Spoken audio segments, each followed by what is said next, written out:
एक छोटे से गांव में रामू नाम का एक गरीब किसान रहता था। उसके पास बस आधा बीघा जमीन थी और एक टूटी हुई झोपड़ी। उसकी पत्नी का देहांत बरसों पहले हो गया था। वह अपनी 12 साल की बेटी गुड़िया के साथ रहता था।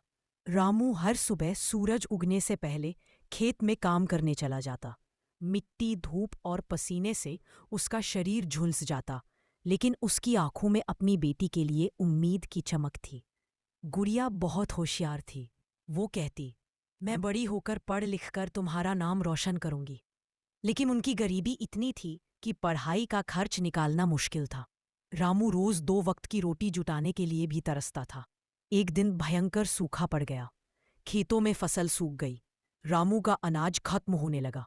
उसने सोचा कि वो सेठ लालाजी से कुछ उधार ले ले, लेकिन सेठ बहुत चालाक था। सेठ बोला, पर बदले में अपनी जमीन की रजिस्ट्री मेरे नाम करनी होगी। रामू के पास कोई और रास्ता नहीं था। भारी मन से उसने हामी भर दी। गुड़िया ने यह सब सुना तो वो बहुत दुखी हुई। उसने कहा, बाबा मत चिंता करो, कुछ ना कुछ रास्ता जरूर निकलेगा। बाबा मत चिंता करो, कुछ न कुछ रास्ता जरूर निकलेगा। रात भर उसने सोचा। अगले दिन वह गांव के मुखिया जी के पास गई और बोली, मुखिया जी, सेठ लालाजी ने मेरे बाबा को धोखे में डाल दिया है। क्या राजा साहब से न्याय नहीं मिल सकता? मुखिया जी को उसकी बात में सच्चाई लगी। उन्होंने तय किया कि अगले दिन राजा साहब के दरबार में यह मामला रखा जाएगा। अगले दिन दरबार में सब इकट्ठा हुए। रामू, सेठ और इसके साथ मुखिया और गुड़िया भी पहुंचे। राजा साहब ने पूछा, सेठ, क्या तुमने गरीब किसान से जमीन धोखे से ली है? सेठ बोला, नहीं महाराज, उसने अपनी मर्जी से दी थी। गुड़िया ने बड़ी समझदारी से कहा, महाराज, अगर मेरे बाबा ने अपनी मर्जी से दी थी तो सेठ जी ने क्यों बिना किसी गवाह के कागज पर हस्ताक्षर करवाए? राजा साहब सोच में पड़ गए। उन्होंने अपने मंत्री से कहा कि कागज की जांच करवाई जाए।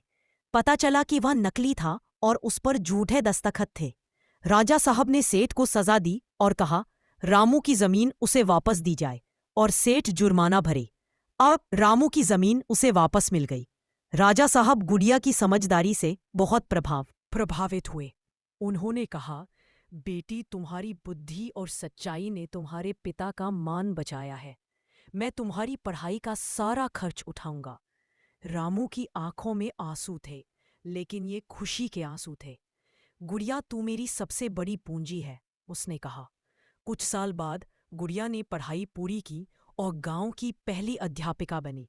उसने गांव के सभी बच्चों को पढ़ाना शुरू किया, ताकि कोई और बच्चा गरीबी के कारण पीछे न रह जाए। कहानी का संदेश, सच्चाई, मेहनत और समझदारी से कोई भी कठिनाई जीती जा सकती है। बेटी कभी बोझ नहीं होती, वो तो सबसे बड़ा वरदान होती है।